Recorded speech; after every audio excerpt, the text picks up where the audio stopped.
So this is EE610, lecture 9. So we have seen how to bias our transistor with a constant current. We saw two methods so far.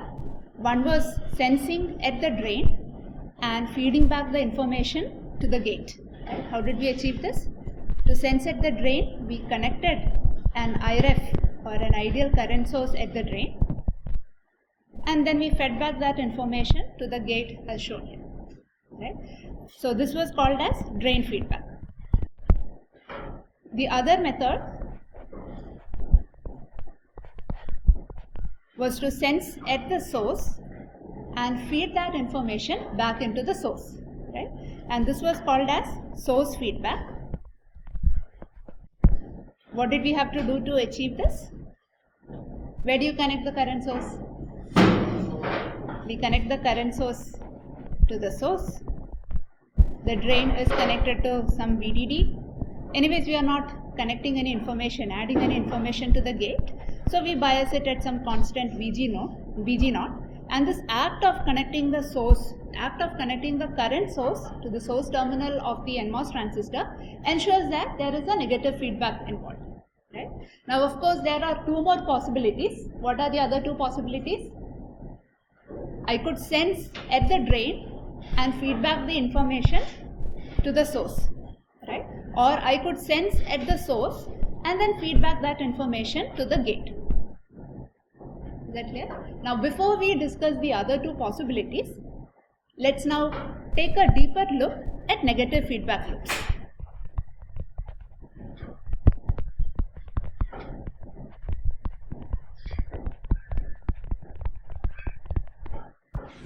Right? We mentioned that both the above circuits are implementing negative feedback, and of course the remaining two circuits will also be implementing negative feedback in some form or the other. So before we dive deep into the remaining circuits, let's take a close look at the negative feedback circuit. Right? So we all understand that there is some reference quantity, right? And this reference quantity will have to be compared with your output. So what was the reference quantity we were measuring here? What was our reference quantity in these two circuits? IRF, right? And we were comparing that. What was our output? The current through the transistor, right? Similarly, you will have an output and we will have to compare both. And we said that whenever we think of comparison, we are actually taking the difference between the two quantities. So we need to take the difference between your reference quantity and the output. Corresponding to that, you will get some error quantity, and then this will be driven through some function, right? And you will get your Q out. So in this particular case, our function was you measure it, you identify what is the Q error that resulted in an increase in voltage, and then we passed it through a transfer function given by half mu n CoX W by L, Vgs minus Vth the whole square, to vary our current. Right? So this can be some function. Right? Now, to make our life a little easier, especially since we are just starting out with a negative feedback loop, I'll assume that we are dealing with linear system. Right? All this is to say that I will say that you have some gain from Q error to the output given by some A. So instead of drawing a box like this, I'll directly show a gain stage A. Okay. Similarly, it's not necessary that I have to feed back this Q out completely for taking the error. I could feed back a portion of Q out. So to show that, I'll represent another gain. So this need not be a gain, as we will see later, another function f. And typically we would have our f lesser than 1 because we are feeding back a fraction of the output back into the input. So far okay? Now, it's not necessary that all of these quantities, Q error, Q out, Q ref, etc. have to be electrical quantities. You can construct a loop like this with any dimensional quantity. It could be a voltage quantity, The loop could be working on voltages, it could be working on currents. Maybe this whole system is mechanical. You might be dealing with position of the spring or position of a particle. It could be related to speeds of a system. Maybe these are all velocity, etc. Right? But as we know, in our system, we are going to be dealing with electrical quantities. So to keep things a little simpler, I simply change all of these quantities to voltage quantities. The same principle applies even if these were current quantities. So if this is V out, what would be the quantity here? This will be F times V out. Okay. So I can quickly write out the equations that are governing this loop. The first equation is from V error to V out. What is the equation you have? V out is equal to some gain times V error. And what is the expression for V error? This is V ref minus F times V out. Okay. Now let's say I want to observe this graphically to find a solution. Right. So I'm looking at some plot. Can you suggest what I should do on x and y axis? So I have two straight line equations. I'll plot both of them and they will intersect, and that is my solution. Right. So what do you think I should have on x and y axis? So I can put V error on the x axis and V out on the y axis. So this equation corresponds to a straight line passing through origin. What about the second equation?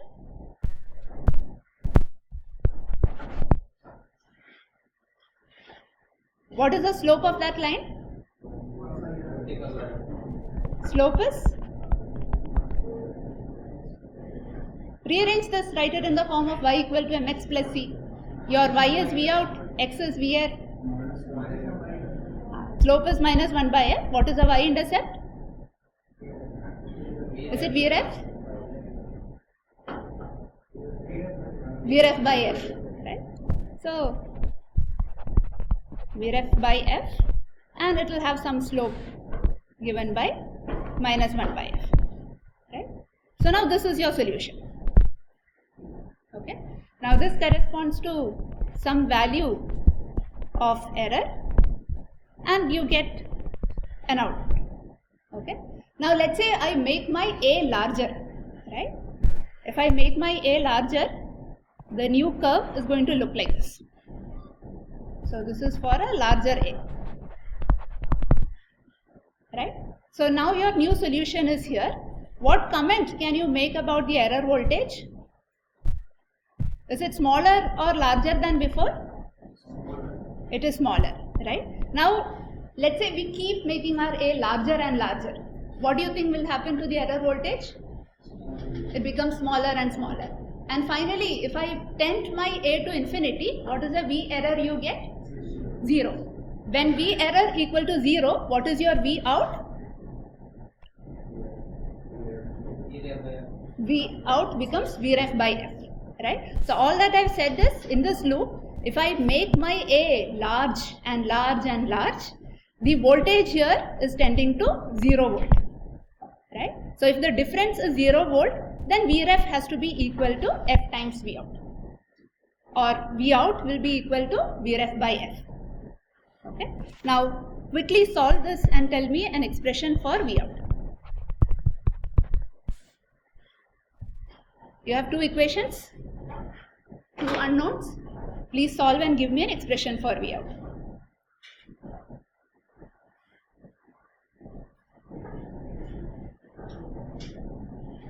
What do you get? A times V ref divided by 1 plus A times f. Okay. So I am simply going to bring out a 1 by f here. So then this becomes AF by 1 plus AF. Is that okay? So now in this equation, if you make AF to infinity, what do you get as V out?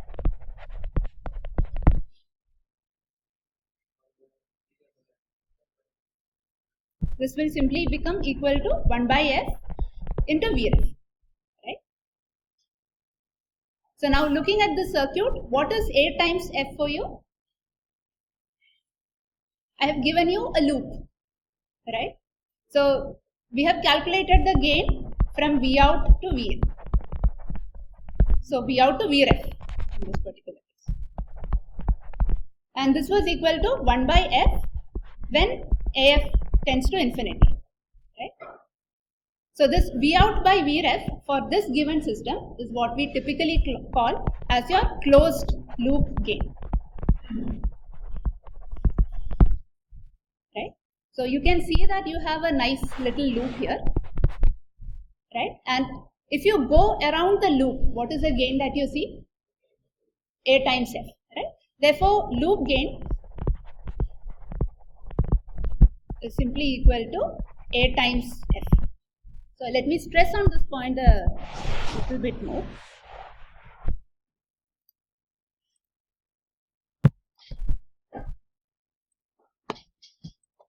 For a system like this, how would you calculate the loop gain? I know it's very obvious by looking at it, but for a generic system, typically if you want to calculate the loop gain, you would first de-energize the effect of any input, right? So because you have a voltage source here, de-energizing it means that you make it tend to 0, right? Then you break the loop at some point. So let's say I broke the loop here. Then I connect a test voltage here, right? Then I go around the loop and find out just before the breaking point what is the voltage that you get, which we call as the return voltage, right? So what is V return for you? That will be equal to, so first your V test sees the function f, then you have a negative sign minus, right? And then you see a gain A times V test. So V return by V test is equal to minus F into A, and this we typically say is our negative of the loop gain, right? Such that your loop gain is equal to F times A. Right? Now what is the significance of this negative sign here? It shows that your feedback is negative.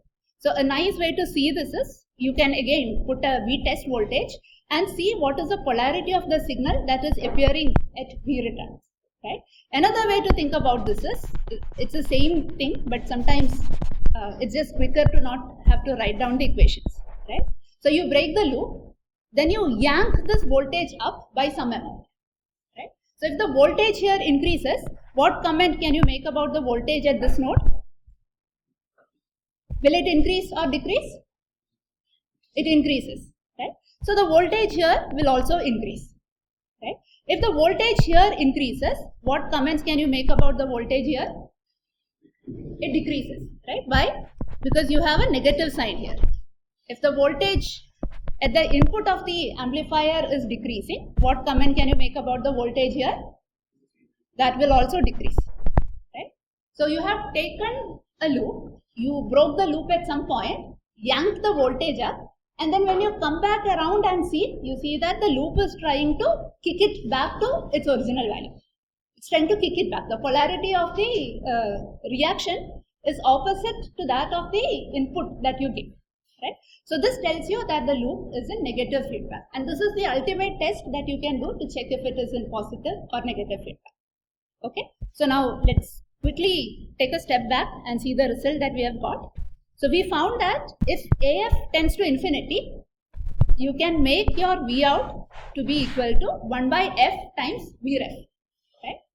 And this is when we have configured our loop to be in negative feedback, right? So basically your V out is now independent of A, right? If AF tends to infinity, your loop gain becomes independent, your closed loop gain becomes independent of A, and it is only a function of F, right? Is this a good thing or a bad thing? Or do you see any possibilities here?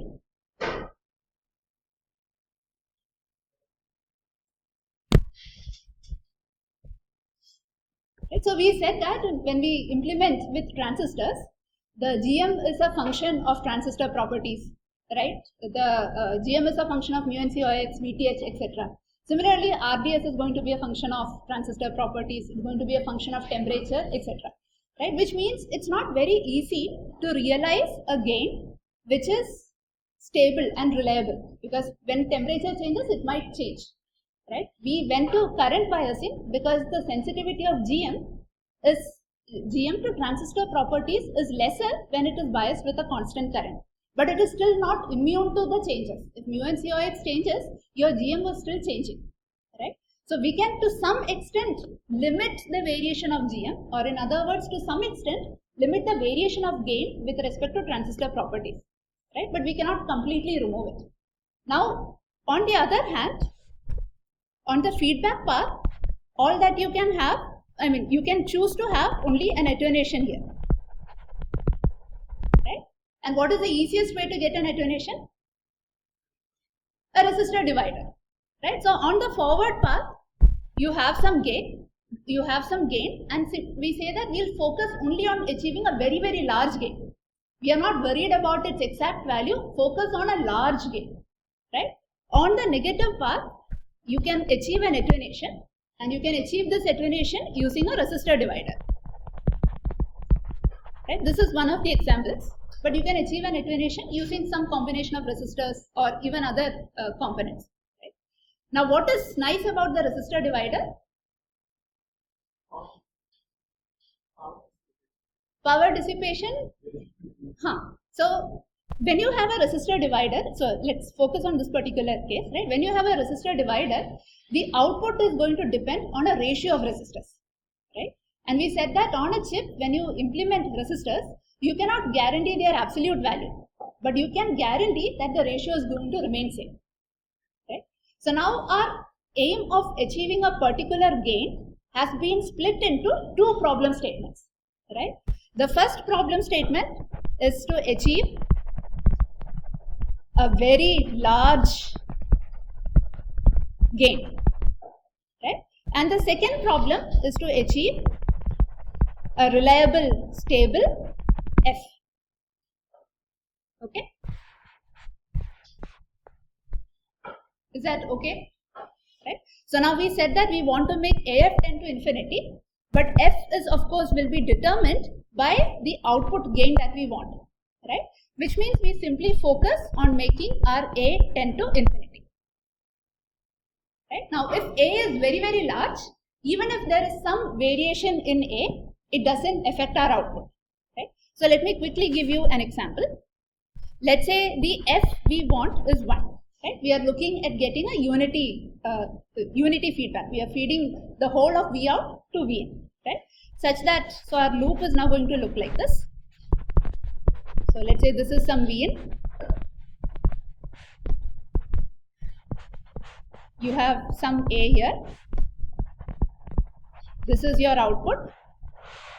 And I feedback the whole signal. Right? And ideally we would like our V out to be equal to V in. But of course you know the complete expression. What is the expression you got? This will be equal to, what did you get? So this is going to be AF by 1 plus A times AF, where F is equal to 1. So you had 1 by F also, but again F is equal to 1. So it simply becomes A by 1 plus A times V. Okay. Now let me give you two examples. Let's say A was initially equal to 10, then A became equal to 11, right? Can you calculate what is V out for me?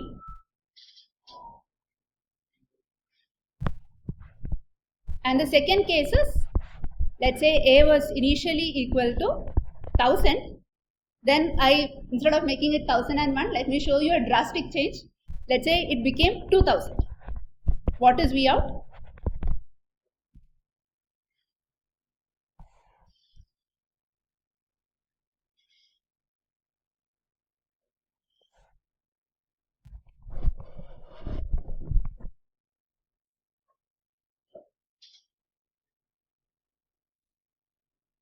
So for A equal to 10, what is the result you get? 0.909, right? And then say 1 V. For A equal to 11, what do you get? 0.916. So I could make a joke about 916 gold, but that's not the point here. Now when A is equal to 1000, what do you get? This will be equal to 0.999. What is the next digit? 0.990 times Vn. A equal to 2000.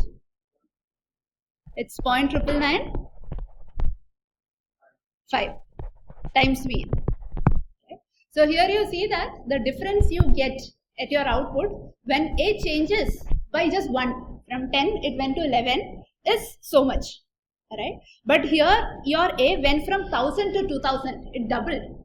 Right? The difference is so large, but yet the difference in the output is very minuscule. Right? So if we make our A very, very large, your output is independent of A.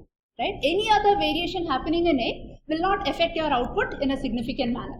Right? So you can then simply focus on making sure that your F is reliable and stable. Okay. So now the intuition from the graph is, as your A is becoming larger and larger, your curve is going like this.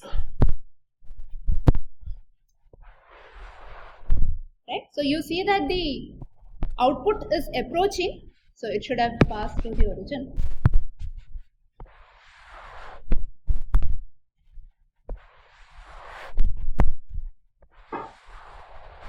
As your gain is very, very large, your output is approaching the ideal result of Vref by F, right? And the error you see between the curves here is much, much smaller compared to, let's say, your A went from some point here to some point here, right? This error is going to be much larger, right? On both the x-axis as well as the y-axis.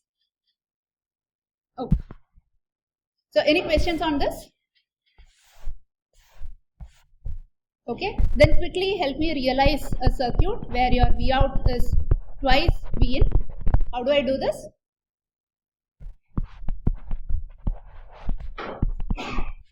So I give V in here. I can put a large gain. This is my V out. Tell me what I should connect here such that my V out will be equal to twice of V.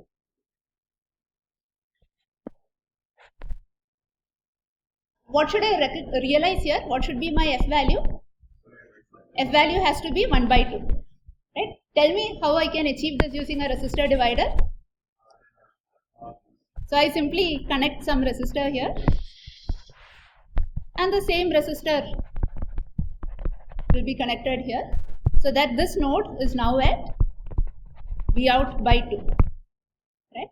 And if A is very, very large, then the error voltage here is going to be 0 volt, which means that my V in is equal to V out divided by 2. Error is 0, that means these two values have to be the same.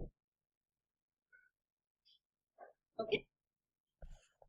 Now just for fun, let's say instead of giving a negative value here, I gave a positive value here. What do you think will happen? Is the loop in negative feedback or positive feedback? The loop is in positive feedback, right? What do you think will happen? Value keeps on increasing. Then what? So in the solution we said, right, we have, so this was V out, this was your error voltage, and you had a plot that looked like, make it clean. And you had a plot that looked like this. And we said that whenever this intercepts with A times V error, that gives you the solution. Right? Now in practice, your amplifier will saturate to some voltage after a while. Right now we have assumed that the amplifier is ideal. That would mean that this is going to extend forever. Right? But in practice, this is going to hit a point where the value will saturate. Okay. So now for positive feedback, right, instead of writing my V out to be equal to A times V error, right, I'll simply model it as negative of A times V error, so that I don't have to change anything else in the system for now. Right? That would mean that now your gain is like this.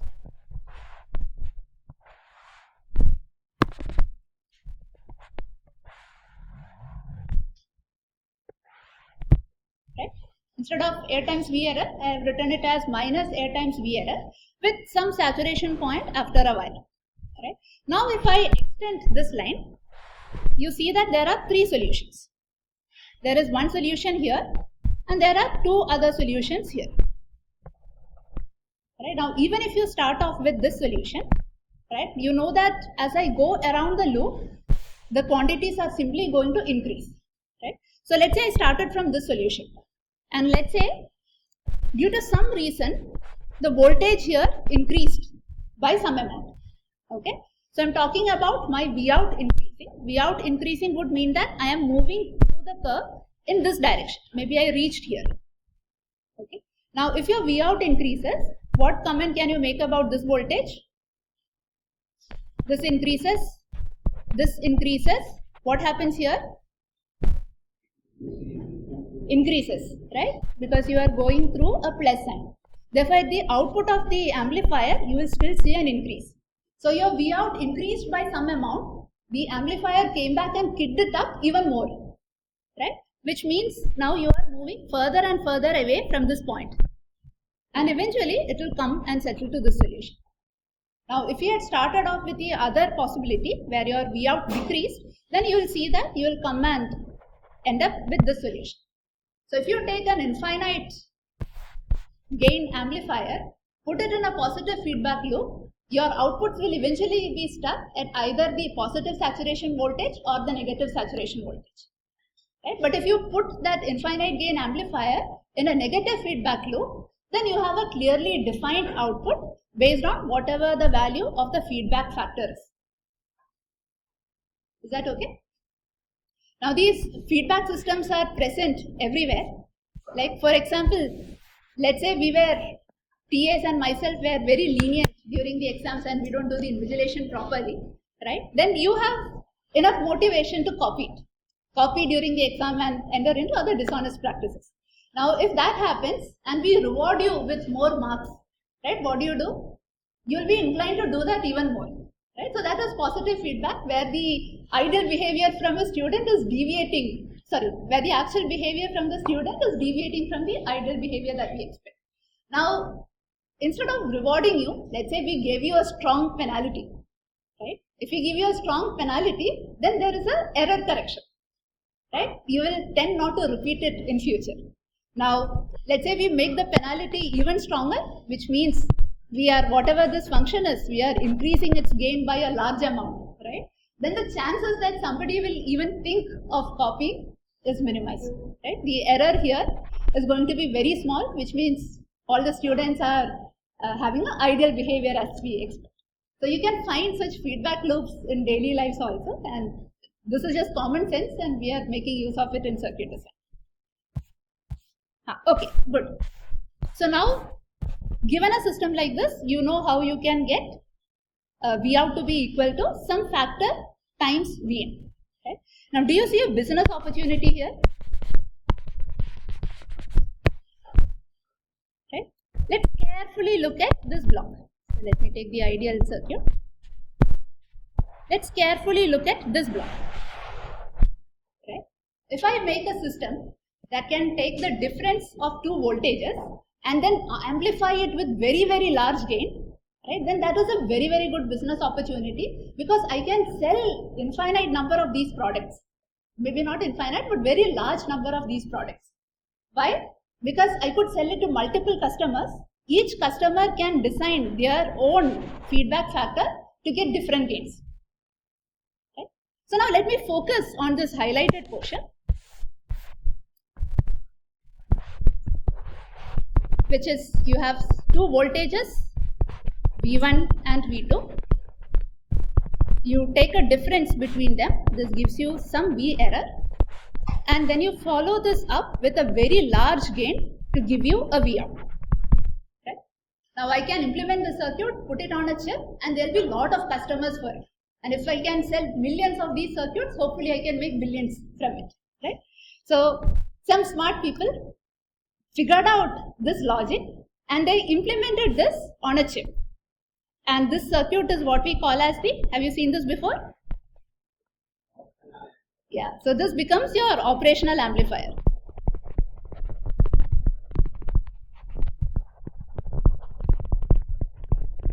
Right? In short, we simply call this as opamp. So all that you're doing is you take two voltages, V1, V2, you take the difference and then you follow it up with a very large gain. Here the V out is given by A times V1 minus V2. Okay. And how does the model look like? So you have some V1 and V2, right? You have to sense it. And then you have to generate another voltage at the output. So what sort of a controlled source is this? It's a voltage controlled voltage source. So you're looking at a voltage controlled voltage source. Because this is voltage controlled, what should be the input impedance? It has to be infinite, right? If I connect any source here,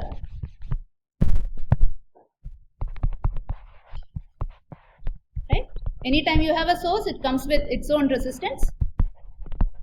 My circuit should not draw any current out of it, right?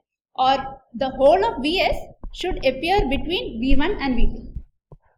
Right? Therefore, it needs to have infinite input impedance. Okay. So your VCVS, ideal VCVS should have Zin equal to infinity, right? And this is voltage controlled voltage source. So you have the output given by A times V1 minus V2. Right? And if it's an ideal op-amp, what is your Z out? It has to be equal to 0. Right? Anytime you connect a load across it, you want all of that voltage to appear across the load. Right? You don't want to have any drop inside. Right? Therefore, the output impedance has to be 0. Is that clear? If it's not clear, we said that any network can be modeled using its Thevenin equivalent. Right? So I could model this whole circuit as some VTH followed by an RTH. Right? Now to this, if I connect an RL, and if I want all of VTH to appear across RL, what should be my RTH? It has to be 0. That's all. So the ideal impedance of a output impedance of a voltage source has to be 0. Okay. So these are part of the ideal op-amp characteristic. So one is A is infinity, your Zin should be equal to infinity, and output impedance has to be equal to 0. Can I also write V1 equal to V2? If yes, why? If not, why not? Is V1 equal to V2 for an ideal op-amp? That is the key statement, right? V1 is equal to V2 when op-amp is in negative feedback. Right? If the op-amp is not in negative feedback, so this is our circuit, right? Only when it is put in negative feedback, you are guaranteed that the voltage here is 0. Right? If it is not in negative feedback, it could take any value. Any value depending on the construction of the circuit.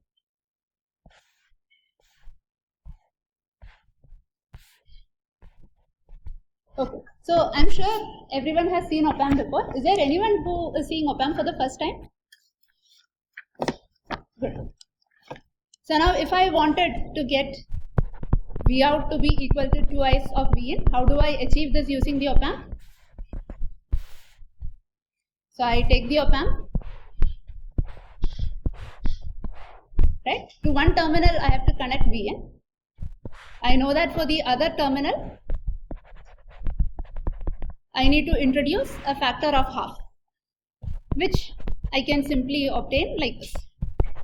So if this is V out, this will be equal to V out by 2. Right? Now what is the one thing that I need to ensure? that the op-amp has to be negative feedback, right? So let's say I arbitrarily chose the feedback signs like this, and we'll verify if this is a negative feedback quickly. How do I verify? So I break the loop at some point. Then let's say I yank this voltage up. What happens to this voltage? This increases. This is increasing. So this voltage is also increasing. Right? So that tells you that this sign of feedback is not correct. So I switch this up.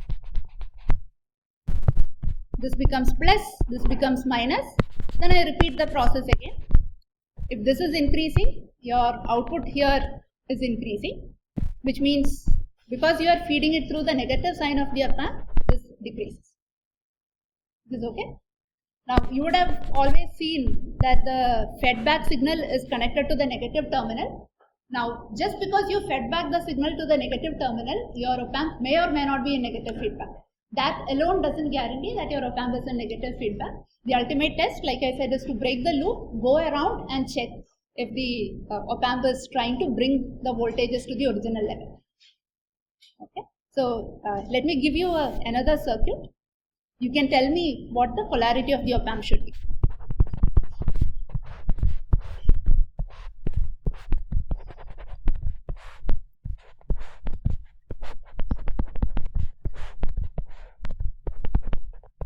Let's say this terminal is A. This terminal is B. Can you tell me what should be A and B?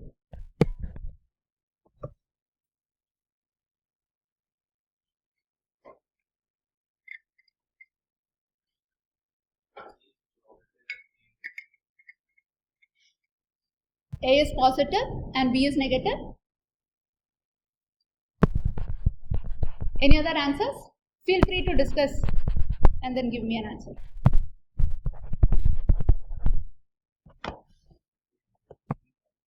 B is positive and A is negative. Everybody got that? Let's quickly check if that is correct. So let's say I broke the loop here,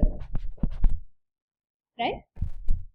So again, when you have two op-amps, right? The signs of the other op-amp is already given, so we'll assume that it is a negative feedback. Given those signs, we'll try and make sure the first op-amp is a negative feedback.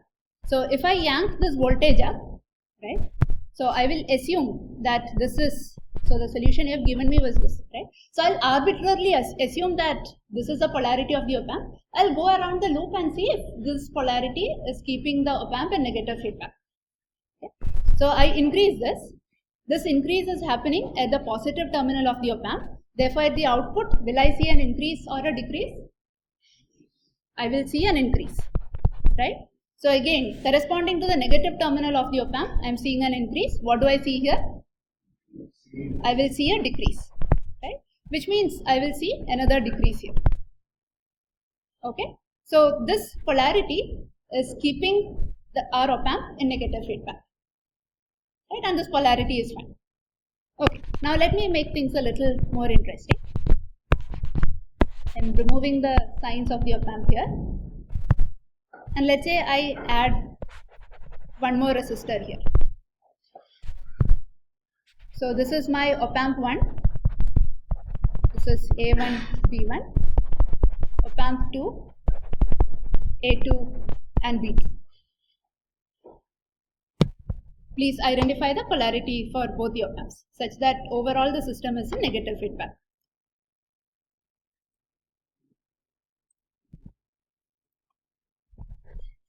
So there are two loops in the system. There is a smaller loop here and a larger loop that is consisting of both the op-amps. So I'll first try and figure out what should be the signs for the smaller loop. Right? I think it is very obvious. If I break the loop here and give an increase here, right? If I start out with some sign, let's say minus and plus, if I give an increase here, this is going to increase, which means when I follow up with this loop, this is also increasing. Right? So this polarity is incorrect. I need it to be in the other direction. So this has to be plus and this has to be minus. So now I test it out for the bigger loop. Let's say I break the loop here. I yank this voltage up. So I'll have to start with some assumption. Let's say I assume this is plus and this is minus. If the voltage here increases, the voltage here will decrease. Good. So the voltage being fed to the negative terminal is decreasing. Therefore, voltage at the output should, this has to increase, right? Which means when I follow it up till here, this is also increasing. Therefore, the chosen polarity for the first op-amp is incorrect. And I have to switch it. This is minus and this is plus. Right? And we can quickly verify this. I yank this voltage up. This voltage increases. If this is increasing, this is decreasing. So just before the point of breakage, the voltage is decreasing. Right? So now both the loops are a negative feedback. Is this clear? Okay. So now the circuit that we have seen so far. Say this is V in, your V out, and I use two different resistors, R1 and R2. What is my output? V out is equal to what is the potential here? This is going to be equal to V out into R2 by R1 plus R2, right? And this potential has to be equal to Vn. So now can you give me an expression for V out?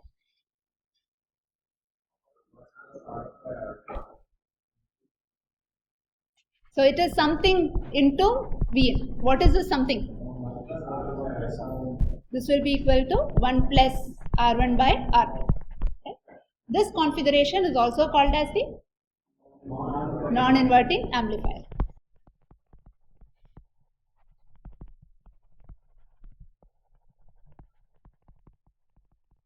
Okay? Now let's say I want to get V out to be equal to Vn. Can you tell me what change I can make to the circuit?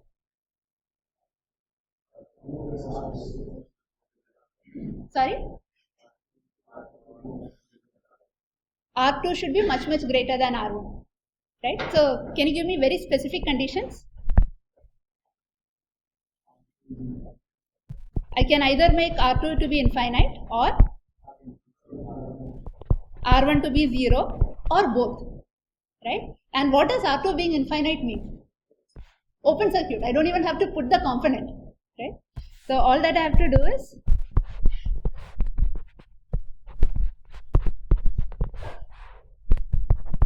so one possibility is to make R1 equal to 0 and R2 equal to infinite.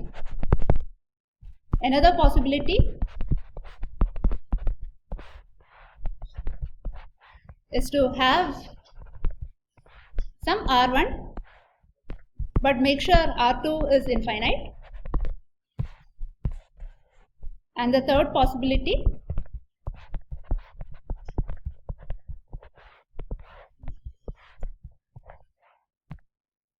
is to have R1 equal to 0, but I could still have some R2. Right? And given a choice, which of these circuits would you choose? First one, because you don't have to use both the resistors, right? If all of them are achieving the same functionality of V out equal to Vn, go with the one that is less costly to you. Right? So we can use this to implement V out is equal to V. Okay? So we have seen some information about a CCVS. What are the other control sources that are available?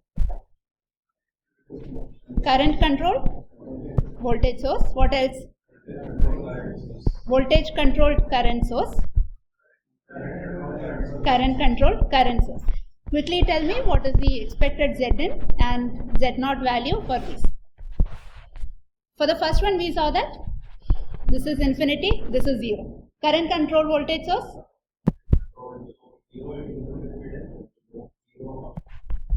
So if it is being controlled by a current source, right? So this circuit has some impedance here. We are interested in what this impedance should be. Right? It is controlled by a current source, and any source comes with its own resistance. So we want to now make sure all of this input current is flowing into our circuit where the sensing is happening. Now that is possible only if this input impedance is equal to 0.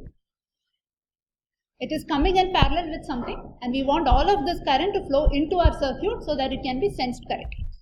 Right? Therefore, this means that your Zin has to be 0. What about Z0? Has to be 0. It's a voltage source. Voltage control current source. Voltage control. So it has to be infinity. It's a current source. It has to be infinite. Current control current source. This has to be 0 and infinite. Okay.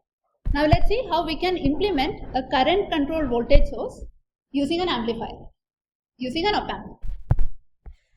Okay. So let's start from the basics. My aim is to implement a current controlled voltage source. Right? That means my input is going to be some IN. My output has to be a voltage source, so I'll call it as V out, and this has to be a function of IN. Right? So a reasonable thing to say that it has to be some R times IN. Right? The dimensions of this quantity is going to be that of a resistance. So V out has to be some R times IN. What is the first thing that comes to your mind? Use a resistor, right? You simply pump the current IN into a resistor. Right? So to make it more formal, let's say we are pumping a current IN into this resistor R, and you get a V out of it. So this is the solution we are proposing. Right? What is the Zn for this solution? What is the looking in impedance from here? R, right? What is the looking in impedance from here? That is also equal to R. So is this a good solution? Can I use this as a current controlled voltage source? No, right? Because anytime I load it with an RL, the voltage is going to be a function of V out. Sorry, the voltage V out will be a function of RL also. Similarly, anytime I connect a real current source that comes with its own impedance, right? This impedance will affect what is the V out IC. Right? So the Z in and Z out are far from what we require. Right? What is it that we require? What should be our Z in? It has to be 0. What should be our Z out? It has to be the current controlled voltage source. So what should it be? 0. Right? So this is what we require. But if I simply take the current source and push the current into a resistor, I don't get those values. Okay? Now based on what you have just seen, do you have a quick suggestion? So this is the method 1. What is the last amplifier circuit that you saw? What is the last op-amp circuit that you saw? You are able to get V out is equal to V. Right? So I know that the potential here is going to be IN times R, where this is your resistor. Right? Now what happens if I connect that unity gain amplifier here?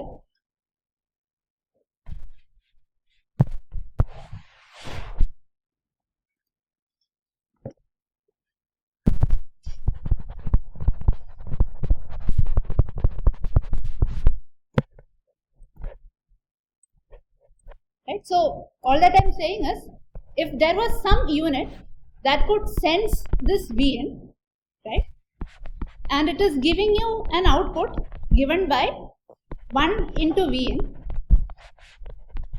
right, then this is a circuit that is useful.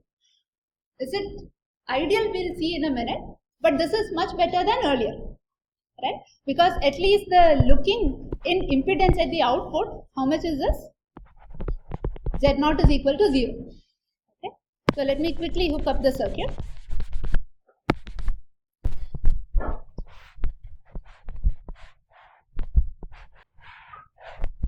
Okay? If I connect like this, this V out will be equal to In into R. Okay. What is your Z in now?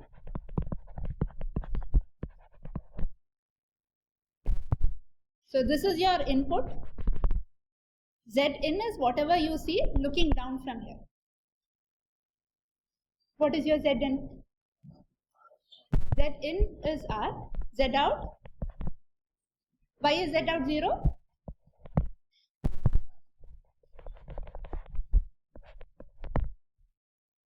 Why is it 0?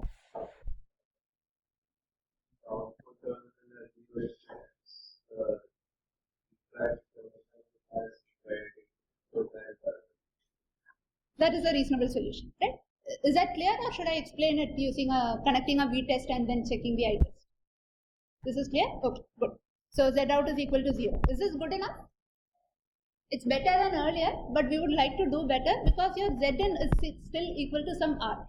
We want to bring this down to 0. Okay? So then we get back to the basics. Right? Now we are interested in making sure that Z in has to be equal to 0. What does it mean to say that Z in is equal to 0? So if I connect an In to something where the Z in is equal to 0, what does it technically mean? It is short circuited to ground. Right, that's all. So the voltage here has to be 0 volt. This is your IREF. Right? So now we go back and do our, logically reasoning how we should do this. Right? So we have an IREF. We want to make sure that the voltage you get here, which is some V out, has to be equal to IREF times R. Right? Can this be a fixed battery? Is it enough if I simply use a fixed battery? No, right? When In changes, so when your In is changing, the V out value also should change. Right? So the battery cannot be a fixed battery. I need to figure out some sort of variable battery source. Right? And then I can simply measure what is the current flowing through this. Right? So I could either, this is the condition I want. Right? I can either measure and compare voltages, or I could measure and compare currents. What would you recommend? So I need to sense something, figure out what the error is, and then go and correct something. That is our underlying philosophy everywhere, right? So I have to sense and compare, right? The equation we have is this: V out equal to some IREF into R, or to stick with the terminology, some In into R. So I could either sense V out, right, and IREF into R. So I'm sensing and comparing two voltages, or I could do the sensing and comparison in current. Right? Okay, let's say I want to sense and compare in terms of voltages. To generate In into R, what do I need to do? I need to pass this In through an R. Right? That would mean that I'm connecting a resistor here.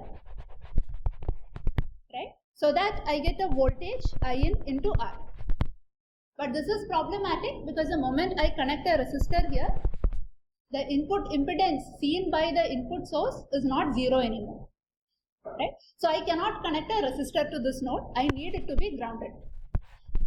Which means instead of sensing and comparing voltage quantities, I have to sense and compare a different form of quantity, different dimension.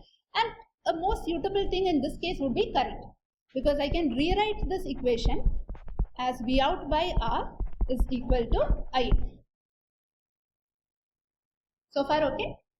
So now to sense In, I simply connect an emitter here. Let's say emitter A1. Okay. Now I have to compare this with V out by R. Okay. So for that, let's say I put in a configuration like this and connect my second emitter here, A2. Right. If the current and this resistor is of course R. Right. So that the current through this is simply V out by R. Okay. So this emitter is sensing I in, the second emitter is sensing V out by R, and if the current sensed by A1 and A2 are equal, then I am done. Right? So I go tweak this voltage source till the current sensed by A1 and A2 are equal. So far okay? Okay. So if this is clear, now we have to figure out how we can achieve this without having to use two emitters and a human there to go and tweak this voltage. Okay. So let me redraw the circuit. So this is your R. You have the voltage source, which is variable, and this is your V out. Right? Right now, through an emitter A2, I have connected this to ground. Now the other circuit is, so let's say this is your ground. I'm starting from here. Through another emitter A1, I have connected this to I. This is okay? I have simply redrawn the same circuit, no other changes have been made. Any questions? Okay, so the emitters A2 and A1 are comparing two currents. What is another way to find out the difference between two currents? I could simply connect those two branches, right? So let's say instead of using these emitters, I connected these two nodes like this, okay? And let me call this potential as Vx. Now if, bring this up.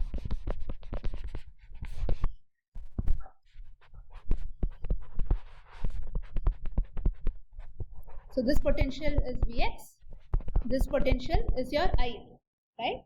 Under the ideal condition, that is when V out is equal to I in times R, what would you see at Vx? What would be the expected potential? So from this circuit, when I made this connection, right, what was the potential here originally? This was grounded, this was also grounded, assuming emitter had no resistance at all, right? So this was originally at 0 volt, this was also at 0 volt, right? So now if V out was equal to I in times R and I make this connection, what do you expect to see here? It should be 0 volt, right? Vx will be equal to 0 volt. A very nice way to see this is V out. This potential should be V out minus I in times R, and if V out is equal to I in times R, this has to be 0 volt. Okay, so Vx will be equal to 0 volt. So this is the observation we have made, and based on the observation we may have to take an action. Now in this case everything is ideal, therefore no action is required. Now let's consider the second case, where let's say your V out is greater than I in times R, right? If V out is greater than I in times R, the current flowing into that node is greater than the current leaving that node, right? Which means what comment can you make about Vx? Vx will be greater than 0 volt, okay? If Vx is greater than 0 volt, what should you do to V out? If V out is greater than I in times R, you simply need to reduce your V out. Okay? And finally, case 3. Your V out is lesser than I in times R. What comment can you make about Vx? This will be lesser than 0 volt. Right? So if V out is lesser than I in times R, I need to increase V out. So looking at this relationship, whenever Vx is greater than 0 volt, I need to go and push V out down. If Vx is lesser than 0 volt, I need to increase V out. Right? So it looks like my V out should have a behavior like this. Right? If my V out has a behavior like this, then I am set. Is this correct or did I make a mistake? So far okay? Now once I have this relationship, implementing this is so trivial. I remove this battery source which requires somebody to go and tweak it. The two potentials I need to compare are Vx and 0 volt. And how can I compare this? You use an opamp. So I need to compare Vx and 0 volt. I will use an opamp and connect this to the output. Right? The moment I have this, can you also tell me the signs for the opamp?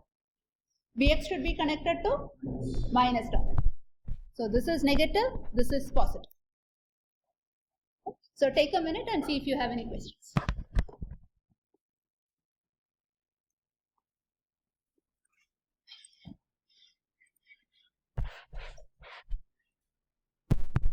Alright, so our current controlled voltage source now looks like this.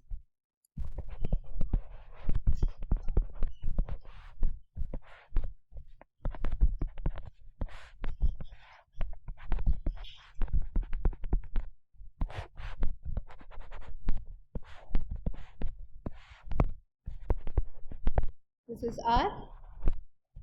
Is this circuit a negative feedback? It is a negative feedback, right? So once it is a negative feedback, the error seen at the input of the op-amp will be equal to 0, right? Which means this is also at 0 volt. Right? So a configuration like this, we say that this node is at virtual ground.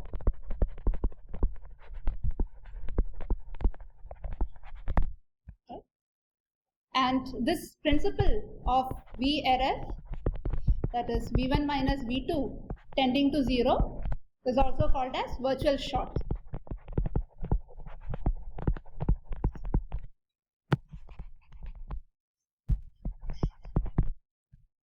Okay. Now what is the looking in impedance?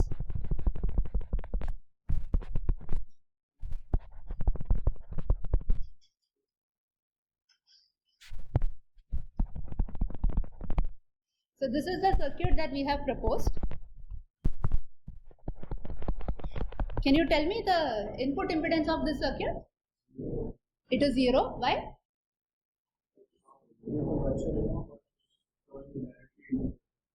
Directly into the... But where is the current flowing into? The current is flowing through the R, right? Yeah. So what is the input impedance? Input impedance is R. Any other answers? Okay, so how do you test for input impedance? Anytime you have doubt, right? You put a V test.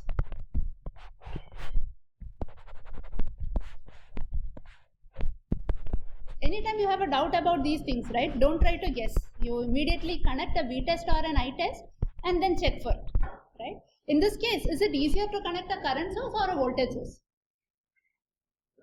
Current source, because the op-amp is a negative feedback, right? This node is expected to be at 0 volt, right? So it makes sense to connect a current source and then look for the voltage developed there, right? Otherwise you will have two voltage sources in parallel, which will lead to unnecessary confusion.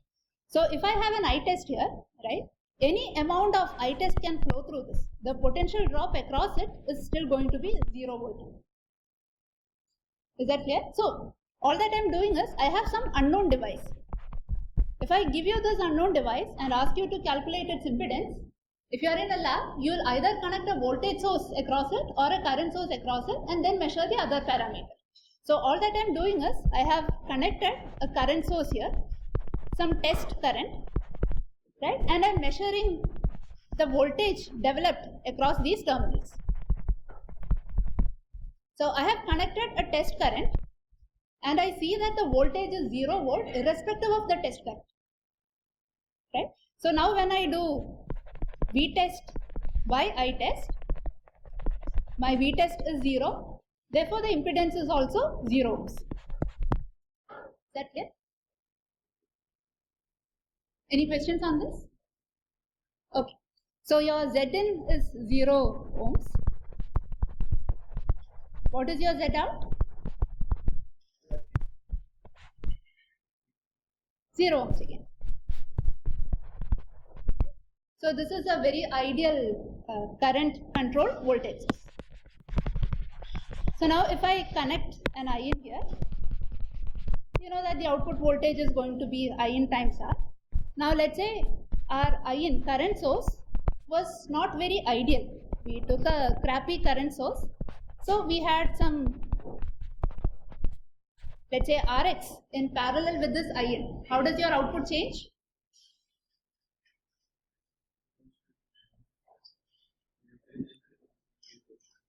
It doesn't change at all, right? Because this is at 0 volt, no current will flow through this. So all of your IN has to flow through the resistor. Therefore, the output is still going to be equal to IN times R. So I've been sketching the current like this. What happens if I sketch the current in the other direction? This will become minus IN times R, right? This is at 0 volt. The drop across the resistor is IN times R. Since this is at 0 and the current has to flow from high potential to low potential, this has to be minus IN times R. Is that clear? Okay. Now one last modification. If I had a current source with a resistor in parallel, I could replace it as a voltage source with a resistor in series. Right? So I'll simply say I have some Rx resistor in series, and instead of writing Rx into IN, I'll simply say I have a V in here. What is your output? V out is equal to some factor into Vn. What is this factor? Minus R by Rx. Right? And this configuration is called as the inverting amplifier.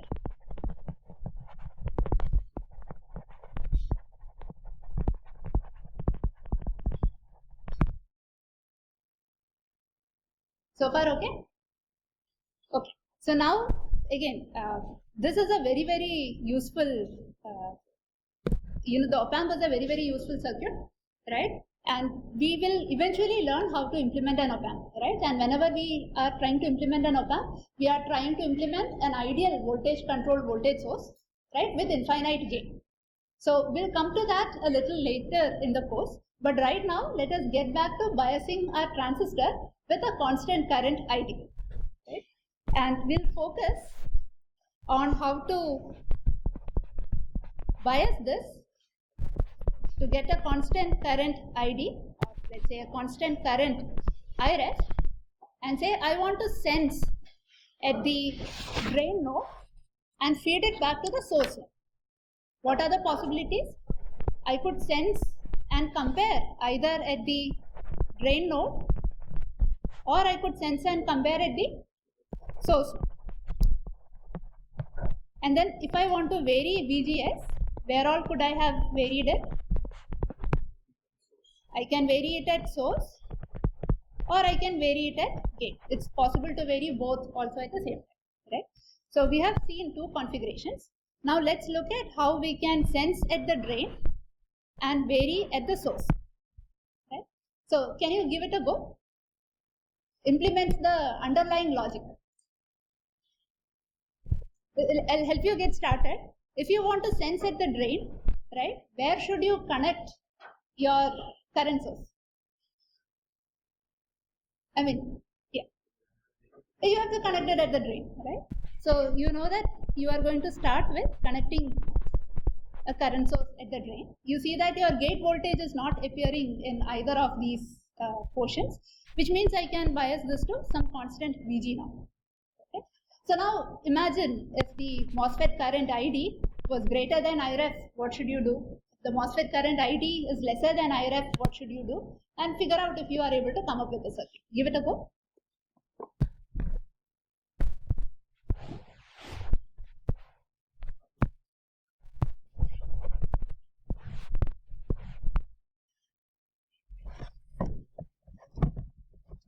Focus on the cases where IREF is greater than ID and IREF is lesser than I. And we'll fill this table out and construct the circuit in the next class. Thank you.